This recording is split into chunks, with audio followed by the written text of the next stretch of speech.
This has been a great day. We actually have a special dispensation to run a bit long, so we'll see how we go with that.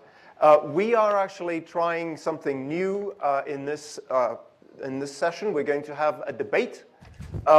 We have two professors, Paul Ohm, Jen Daskal. Fortunately, the lights have come back up again, so you can actually read their very impressive bios while I'm rattling on.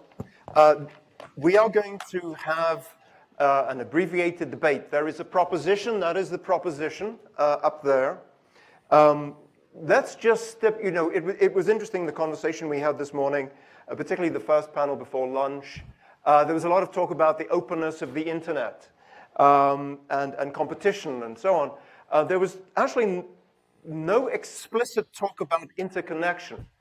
So we assume the internet is open, and that means there are no barriers, right? No. There are barriers. So we can actually stipulate that there are actually a growing amount of splintering on the internet due to nation states asserting control. In fact, due to companies creating delightful gardens where they hope we will spend all our time. And so we're going to have a conversation about this proposition. So since it's a debate, the speakers, particularly Professor Ohm probably, will be advancing opinions for the purposes of debate, not necessarily because they personally believe them.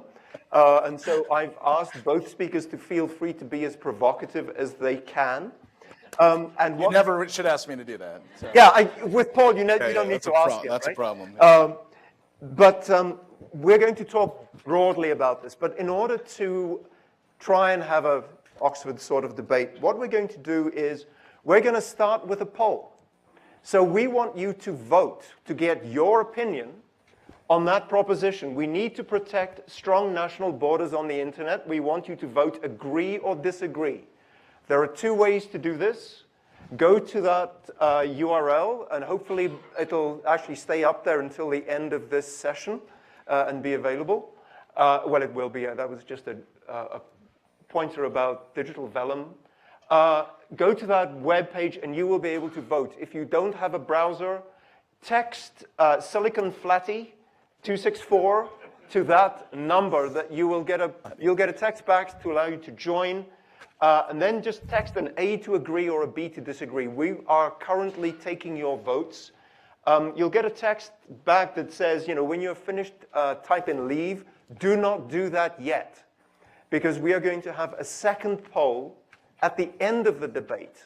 And so the purpose of the debate actually is to see whether you change your mind from now until after you've heard the arguments from the two sides. So we'll keep this open for 5 minutes, and then we'll close it, and you won't be able to vote anymore, and then you'll vote again at the end. So why don't we start and kick it off. Over to you, Paul. Thank you all. It makes me nervous to hear this man with his perfect British accent talking about Oxford-style debates. I'm not quite sure what that means. I did, just in case, pack the only thing I know about Oxford, which is I have a wand and a cape in my suitcase, and I'm a Hufflepuff for purposes of today, right? This is Oxford I'm thinking of, isn't it? Is it dark blue or light blue? Oh, I see. I have no idea what you're talking about. So it really is a pleasure to be here today. I wanted to start by noting the passing 4 days ago of John Perry Barlow. It's already been raised at this conference before, and I think it's an appropriate and I hope respectful frame for the debate we're about to have. So John Perry Barlow, a remarkable man, not someone I knew personally, but a lot of people I know knew and loved him, a lyricist for the Grateful Dead, and I know nothing about the Grateful Dead either. But what I do know is that he came into my consciousness through a quite remarkable document called the Declaration of Independence in Cyberspace. And I'm sure many in the room have read it. And even if you haven't read it, you've been influenced by it. All of our careers have. So this was written in another kind of echo that I find a little stunning. 22 years almost to the day, one day from being to the day that he passed away. So in 1996, and we all, who are older than some of the students, remember what 1996 meant for the internet. This was, perhaps on the leading edge of the dot-com boom, when all seemed possible about this kind of shared experiment we're having in global interconnectivity. And let me just read a little bit of what John Perry Barlow said at the time. The opening paragraph is probably what is most well known. Governments of the industrial world, you weary giants of flesh and steel, I come from cyberspace, the new home of mind. On behalf of the future, I ask you of the past to leave us alone. You are not welcome among us. You have no sovereignty where we gather. And he goes on, and it is quite a well-written and stirring call to independence on behalf of the users of the world to recognize that the ability to have frictionless and seamless communication with anybody on the globe is the beginning of something new. And whatever that new thing is, it is steeped in libertarianism, and it is cutting us free from the governments that have kept us down in the past. Now, I should say in the kind of 22-year arc we're talking about from the day these words were written, the next important touch point in my mind, and I'm a legal scholar, so maybe this is biased, is 2007. Tim Wu's not here yet, is he? When Tim Wu and Jack Goldsmith write Who Controls the Internet? Illusions of a Borderless World. And even in 2007, when they have about a decade's worth of experience to reflect on John Perry Barlow, they conclude that actually the governments of the world, the weary terrestrial nations of yore, have become quite active at trying to regulate this space called the internet. And I think the kind of jury was still out on who would win that debate. A lot of people thought Goldsmith and Wu had the better of it, but there were still many people who thought, no, we really still believe in this libertarian vision of the internet that is going to save us. And so what I want to do is I want to make an argument in three parts in support of the proposition. Step one I thought would be harder, but it's been said all day today. Step one is the internet today is terrible. It is a horrible, horrible, horrible place, especially compared to the dreams of 1996. That's step one. Yes, and Vince Cerf blowing a raspberry at me after I said that, maybe a highlight of my career. Number two, and this one I think will suffer less opposition. The internet is already balkanized. So balkanization is kind of one of the watchwords that we're discussing today. The internet is not, and probably never was, the kind of purely interconnected global network that we fantasized, and certainly is not today. But number three, where I think I bear the most burden, is to suggest that the benefits of increased regulation of the internet would outweigh the costs in many cases. And there's a little generality to my argument. We're not talking about a very specific legal proposal. I think that debate will look different. Okay, let me do these quickly because we want to kind of move efficiently through this debate. Number one, the internet is terrible. Again, I think this has been said by almost every speaker on almost every panel today, except the guy from T-Mobile. He loves the internet. So let me just talk about some of the things that have been talked about. I'm a privacy scholar, so of course my first focus is on how the predominant business model of this thing that we've created is to share our secrets in exchange for pennies. But it's not just to share our secrets, it's to extract new secrets from us, because that's where all the money is. And in a way, the users of the internet are the natural resource that is being mined by these corporate globalists to extract pennies from us, right? So that's the number one thing. It's led to some of the downstream effects we've heard today, like addiction, which was a word I think has been mentioned more times today than ever before at Silicon Flatirons. Number two, the internet today is just a giant television network with 1 million channels, right? What used to be about two-way communication, what used to be about discourse, there's some discourse, and that's part of the problem too, I'll get to that in a second, is just a passive reception of these audio and video images. Three, Vince Cerf started the day talking about not only the rampant insecurity, but the kind of intrinsic problems trying to secure this thing that is so insecure. And then we get to the problems that I think are actually of a more important human order, things like fake news, filter bubbles, harassment, and threats. In short, the internet today is not the font of generativity that Barlow had in mind, right? This is not the world where all is possible. This is the world where several small pockets of corporate superpowers, essentially, get to decide what the rest of us get to do. And not only that, but get to shape who we are and what we become, okay? And so I come here today to defend laws like Brazil's proposal that never went anywhere to create data localization. And let me say one thing before I launch into that defense. It makes me extremely nervous that there is not a respectable person in the United States that will say anything good about data localization, right? You have the US Chamber and the Electronic Frontier Foundation. You have every academic of every stripe who have never agreed on a single thing, not about copyright, net neutrality, privacy, but there's one thing we all agree on, which is data localization would not only be the death of the internet as we know it, it probably would cause Armageddon, if you're to believe the kind of tenor of the arguments we've heard. That makes me extremely nervous. It makes me extremely nervous whenever there's one side of an argument that absolutely goes without saying, so today I am that guy. I am the one American who's going to say something good. All right, step 2. The internet is already balkanized, and as I suggested, has been so for a long time. So we start where I think most of my opponents would start, with the governments that we recognize in this world as either outright totalitarian or at least not fully embracing democratic values. China, Russia, Bahrain, Saudi Arabia, for many years have had kind of central points of control and failure. And you can look throughout the Middle East for different places where when there's unrest from the populace, the first thing you do is you shut down the networks, you shut down Twitter. And so there's always been that level of balkanization.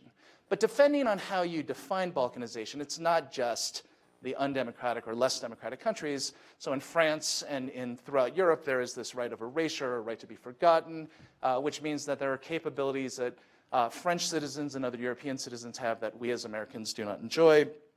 In Germany, there are kind of extreme strictures on hate speech, including a relatively new law that has attracted a lot of attention. And the one I'll bring up, partly because Jen Daskal is the world's authority on this, is the Supreme Court in 2 weeks is going to hear a case between the United States and Microsoft about the global reach of an American search warrant when delivered on a ISP in the United States about data that's stored in Ireland. Okay, so on that level, nation states have already begun to balkanize it. But I think it's important to look at the ways that corporations have balkanized the internet as well. So here's a list of technologies that were either nascent or didn't exist at the time Barlow wrote. Network address translation, VPNs, corporate LANs, the darknet, content delivery networks. These are all technologies that have made the dream of sending a packet from Delhi and having it arrive in Bogota less of a sure thing, right? So there's just less of a fully connected network graph, if you will, than there was. I also think the internet's horribly balkanized when you get to the app layer. And this is where I really think I've seen change in the 2 decades I've been on the internet. My first exposure to the internet was as a teenager using Usenet in the 1980s. And then I wrote the only law review article ever about Usenet. And then in 1990 is when I became a kind of full citizen of the internet. And back then, and especially in the kind of decade, the first decade after then, there really was this sense that information on the internet was a free-for-all. It was meant to be shared. There were scrapers. There were APIs. All of that has changed in some really dramatic ways. APIs are, still there, but they're a shadow of what they used to be. We see the rebirth of walled gardens, the rise of sterile appliances. We have 2 minutes. We have cloud computing systems that are completely uninteroperable. And so today we live in a highly balkanized world. Okay, so in 2 minutes, let me give you 4 really, really quick arguments about why a balkanized world or a world with mild data localization laws would be a better world for all of us. Number 1. This would rebalance control over local communications, speech, and commerce. If we find a way to reify and make legible the borders of our globe on this global internet that we've created, what it means is that companies have to be attentive to those border crossings. Every time I drive into Maryland, I see a sign that says no texting, no handheld cell phone. Every time I drive into Texas, it says don't mess with Texas. I'm not quite sure what that means. These data localization rules, if applied wisely, can operate like that. Number 2, more generally, and this is, I think, where I'm going to lose some of you, my work really has begun to embrace the surprising benefits of friction. That sometimes friction for friction's sake gives us as a society the opportunity to pause, to communicate, to talk to one another. Number 3, and this is the one I want the users of the world, meaning everyone in this room, to be especially attentive to throughout this debate. Balkanization hurts the companies a lot more than they hurt you, right? And so they're going to find a way to get to you. They're going to find a way to give you your social network. They're going to find a way to give you email. Sure, it might cost them a little bit more money, but remember, they charge you nothing. And so at the end of the day, they are the ones who are really going to suffer. And sure, maybe their ability to then come up with another way to get you to click on something so they can sell you ads may not, come around to the market as quickly as they would like, but you are not going to suffer from that change. Number 4, and this is the one where I think I'll get the people in the room who know something about economics will push back the hardest.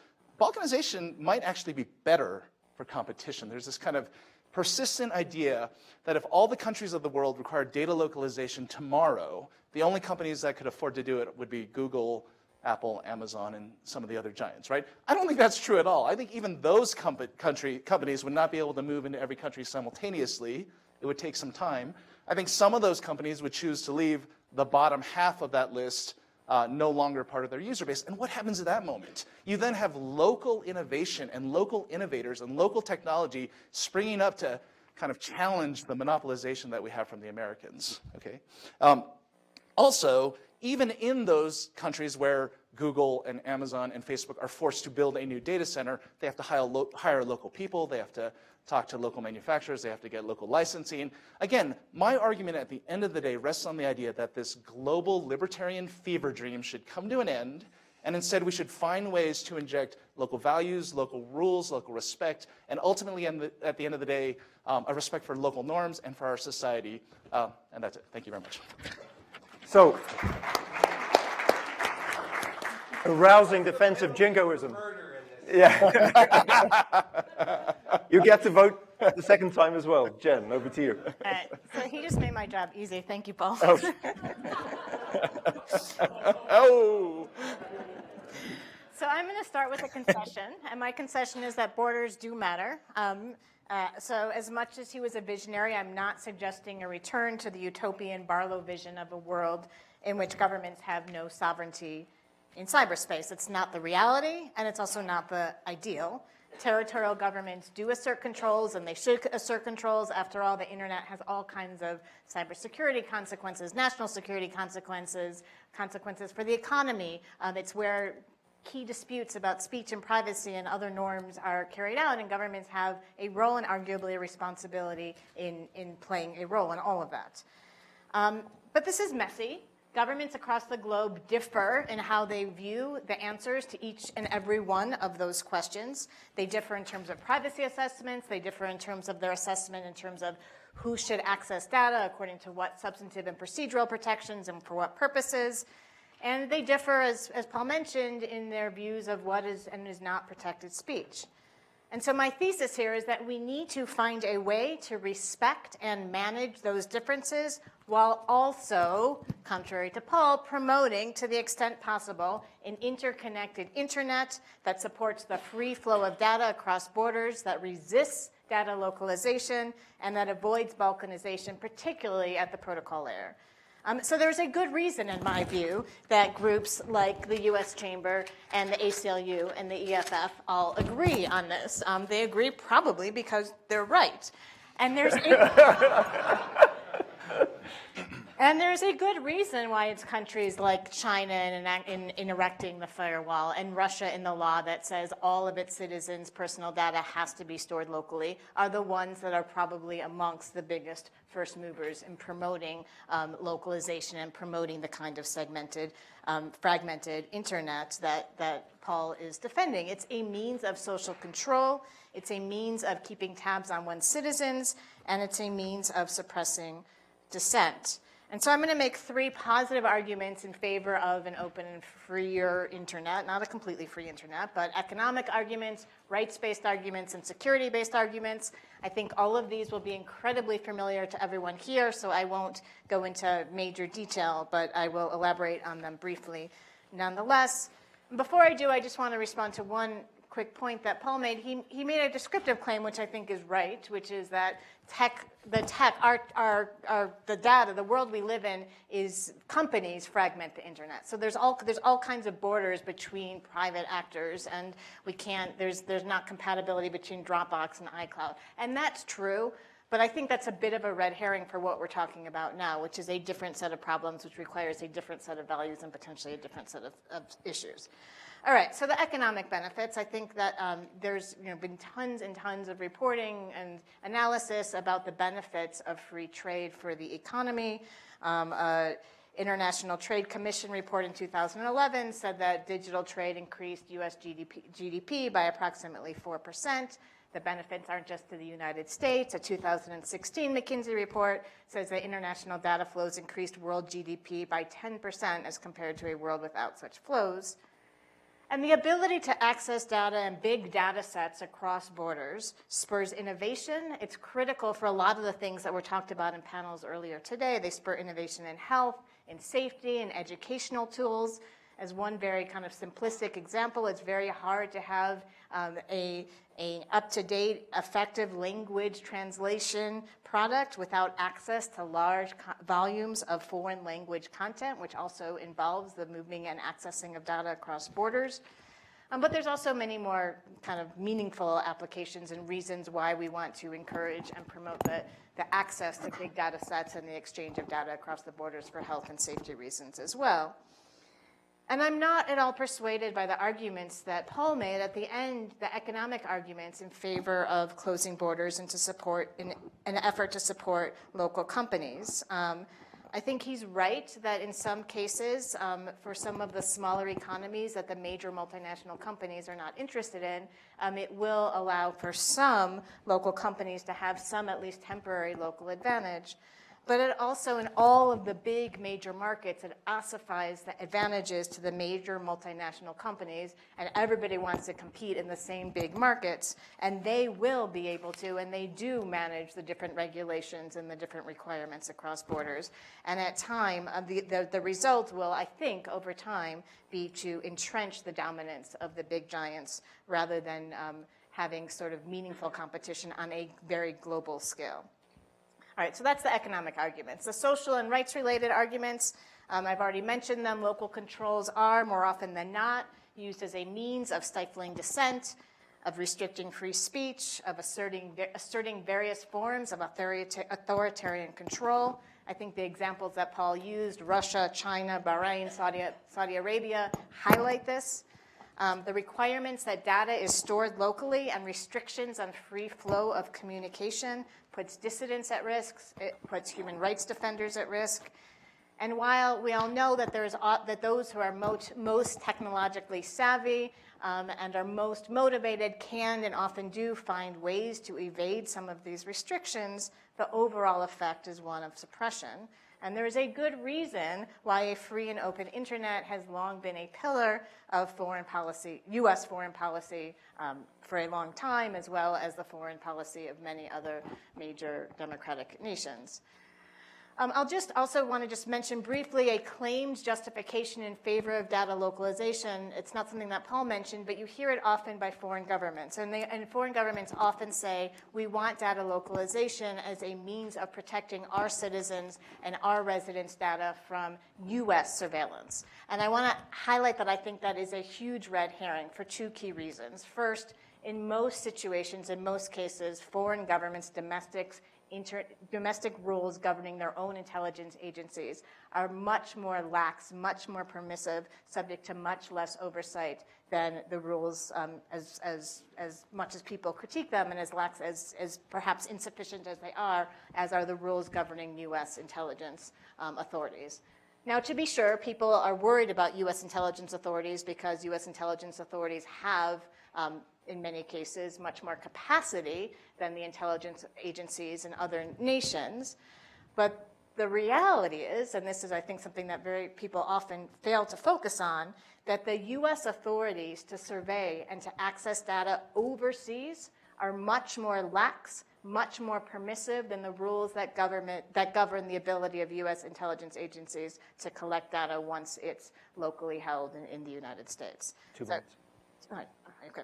Security costs, you often hear a claim that you can better protect security by keeping data local. That also is hugely unconvincing. Cybersecurity is enhanced when you can keep multiple caches of data in multiple locations, protecting it from catastrophic events in any one place. And cybersecurity is also enhanced when companies can choose where to host their data and therefore choose a place that's more secure.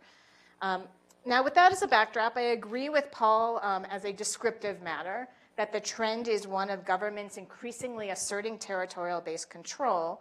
And I think the goal here is to figure out a way to mediate and manage those differences without yielding a fractured internet. And since Paul brought up the Microsoft Ireland case, I thought I would just spend I'll use my last minute or so talking about that case as an example of one way not to do it and how we should do this. So the Microsoft Ireland case, I assume Most, if not all of you, know what it's about, but just in case, I'll give you the 2-second version. It dates back to December 2013 when the US government served a warrant on Microsoft asking for emails associated with a particular target in an investigation. And Microsoft said, no, those emails are stored on a server in Dublin. This is an impermissible extraterritorial application of your warrant authority. You have to go to Ireland and ask the Irish government to help you out and get the data if you want to. And the US government said, that's crazy. You guys can access that data from Washington. We're not doing anything extraterritorial at all. We're asking you to access that data from what you do all the time. You guys move data around all the time. You can access it here. There's nothing extraterritorial about this at all. Two lower court judges sided with the government. It went up to the Second Circuit. The Second Circuit reversed in favor of Microsoft. And the rule, at least in the Second Circuit, is that the location of data controls. And so the US government, pursuant to a warrant issued by a judge based on a standing of probable cause, is limited only to data that happens to be stored locally. Now, the cases the government filed cert to the Supreme Court. The Supreme Court took the case, and as I said, it's going to be argued February 27th.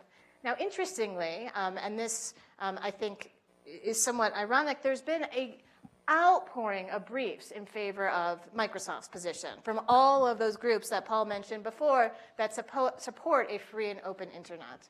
And in my view, it's quite ironic because I think the implications of Microsoft's position is an internet in which data localization mandates have much more force because you can only get the data if it's local. And so it encourages and it incentivizes the kind of data localization that I am arguing against.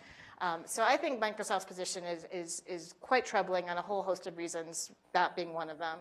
On the other hand, there is a legitimate concern, I think, that the US position is at least perceived as the US claiming, particularly because, as we talked about before, so many of the major tech companies are US based, that the US government can get access to people's data all over the world because so many people all around the world use US based tech companies, and that's creating some legitimate concerns as well. And it perpetuates this concern of kind of an imperialistic United States that's failing to respect the kind of borders that Paul says we should respect and that I actually agree with him about. I just disagree about how we get there. And so Congress, interestingly, introduced legislation just this week. I need to be done, right? Anyway, it's a brilliant attempt to deal with this in a compromised way. It's a bipartisan piece of legislation, 2 Republican, 2 Democratic senators, and it basically says, yes, the US government should be able to access data wherever it's located, but if the target is a foreign national who's located outside the United States, and if the US request creates a conflict of laws, then US courts ought to take that into account in deciding whether or not to issue the warrant. And its attempt to both avoid the erection of national border of localization laws, at the same time reflecting the interests of foreign governments, the legitimate interest in sometimes protecting their own citizens and their own residents. And I'll just conclude by saying that's the kind of approach that we need, an approach that promotes an open and connected internet, yet also takes steps to reflect and to respect local values. It's messy, it's hard, it's complicated, but that ought to be our goal. You know, it's tragic that we have 2 such superstars and we have so little time. I wish we had another half an hour, but we don't. So we're going to actually shorten the cross-examine. We were going to have Jen crossing Paul and vice versa. We're just going to have a free-for-all. We're just going to have a few minutes, and each of them can take shots at each other. I'll pile in. So I'll give Jen a second to catch your breath. So Paul, one of the things that struck me is, you said the internet is awful. Yeah, terrible. But it's terrible. But it sounds to me, particularly if you listen to what Jen said, that the cure that you're proposing is worse than the disease. Right. So I was not a high school or college debater, but I've watched one in action, Phil Weiser, who was.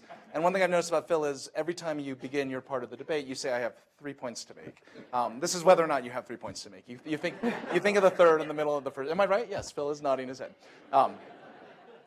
Yes. So number one, it is true that if John Perry Barlow was right at the time, and instead we had this kind of flourishing of a kind of cooperative democracy like the world has never seen, then we wouldn't need this solution I need.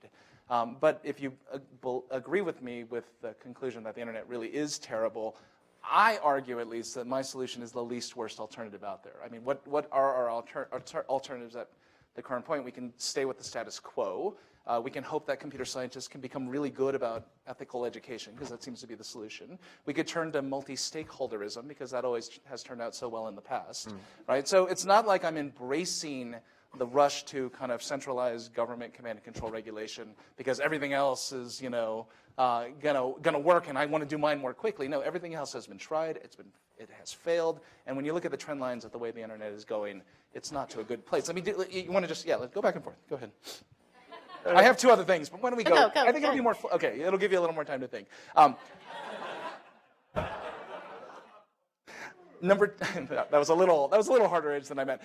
Number two, I do remember when I was studying Oxford-style debate at Hogwarts with Professor McGonagall. One thing she said that your opponent will often do to you is mischaracterize the argument and then also kind of reframe the terms of the debate, right? And so in many of the things you heard coming back from Professor Daskal, it was as if I argued that we should close all borders, stick servers only in the country, and never, ever let a packet cross. That's, of course, not at all what I'm describing. I think at the end of the day, you and I are along a spectrum, and I've been told that in many cases, but in terms of what types of local rules, I'll point to something like you said I can't use acronyms, the General Data Protection Regulation, the GDPR out of Europe, which is a form of kind of balkanization / maybe even localization that I feel like is the appropriate sort of regulatory mention, or maybe a little harder edged. Lastly, you made two claims in the kind of heart of the economic part of your talk, which is we're going to ossify advantages for giants, and we're going to have trouble disciplining totalitarians. Yeah, because we're so good at that today, right? Giants have no benefits and suddenly this is going to be the thing that keeps the benefits in track. And also, the fact that we have this global internet is the reason why the world has almost no totalitarians anymore, right? I think neither of those accurately describe what 22 years of John Perry Barlow's internet has given us. It's time to try something new.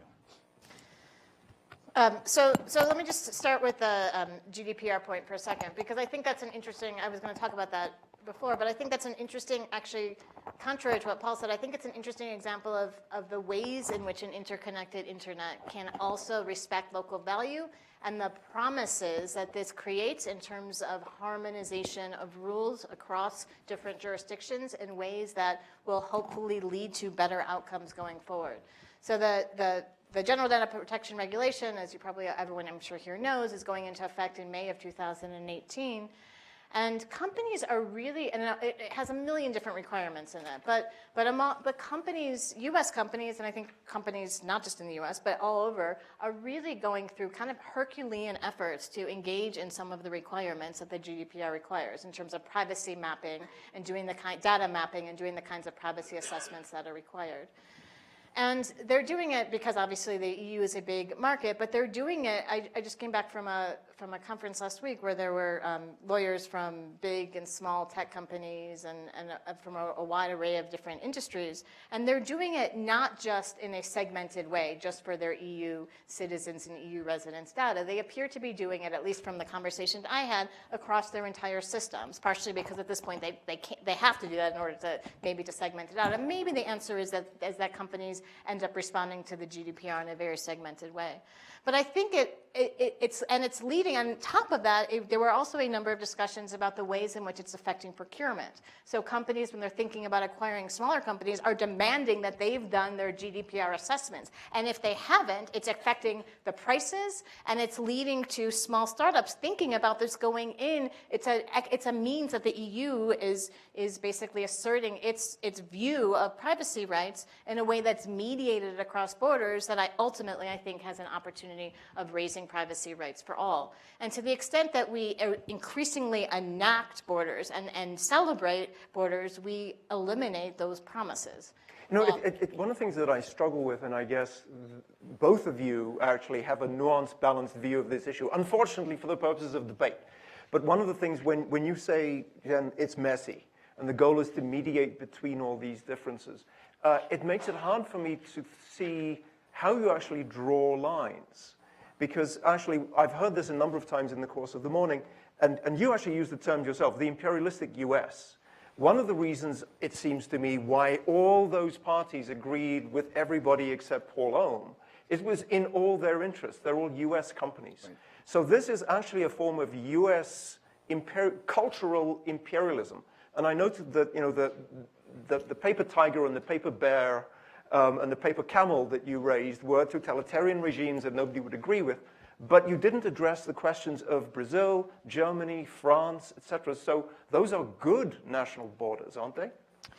So Brazil's a great example. So Paul mentioned that there was an attempt to mandate a really strong data localization law in Brazil, and groups in Brazil killed it, and they killed it because they were worried about repression in Brazil, and they were worried, and some business groups also killed it because they were worried about their ability to have international access. So I don't think it's purely an imperialistic U.S. view. I think a lot of time, I mean, I think, and I also. So I think Brazil's a really good example. Paul, do you have any questions? I mean, I worry a lot about the, you know, and I am a proud American, believe it or not, and I've worked for our federal government many times. I do worry about the jingoistic chest bumping I sometimes hear when this discussion is had about, you know, the way with pride our chest fills up and we say all the giants are in the United States because we have such a superior system, right? And I'm skeptical of that. I think there is innovation to be had in the global South and, you know, among people of color and among women. And I think that one of the things that we'll get from, you know, mandating a little bit more diversity of innovation is more diverse innovation, which would not be such a bad thing. The question I'd ask you, though, is, and we'll just do 2 more minutes, and each of you take this opportunity to wrap up, and then we'll have a final poll. Yeah. For you, Paul, you know, the proposition is we need to protect strong national borders. What are those borders to protect us from? Right, so this is the whole point of local values. I am just not one who believes that every time we want to decide an important question of human values, we should have essentially a straw poll of 8 billion human beings. I believe that, and maybe this goes back to Greek theories of democracy, that we're probably better off in smaller pieces trying to ask questions like, what do we think about hate speech? What do we think about free speech? What do we think about Nazi memorabilia or the right to be forgotten? I feel like those are the kind of questions that maybe we should have in our small communities at the city level, at the state level, at the national level, without interlopers from the rest of the world being able to cast a vote only because we adopted this wonderful thing that Vint Cerf put upon the world, right? And so because of that, those are the sorts of frictions. Remember, my watchword is friction. I'm not trying to stop the involvement of the people on the outside, but I'd like that conversation to arise first and primarily from the center out instead of from the out in. Right. And so, Jen, lastly, my last question for you is, you mentioned that if we had this balkanization, we would actually, rather than helping the small companies, as Paul said, we'd ossify advantages. We'd actually end up with entrenching dominance. You could answer, you know, you could argue against that. We already see that. You know, Le GAFA or FANG is another, you know, Facebook, Amazon, Netflix, and Google. So don't we already have dominance, even with the hippie internet? Which was Paul's point.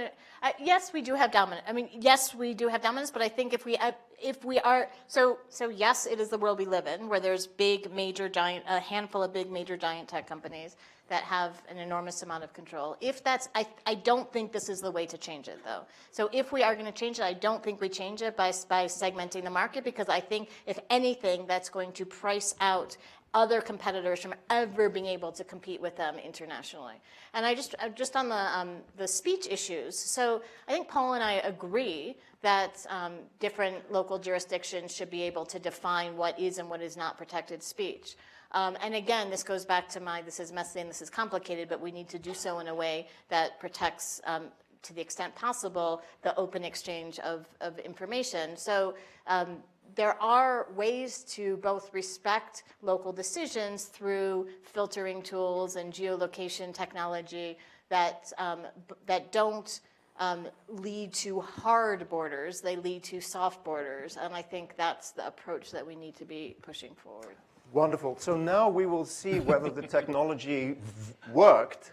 As we've all learned to become very skeptical about the results of polls and votes. But this was the result of the first poll. I'm going to ask you to vote again. So when you first voted, this was the answer.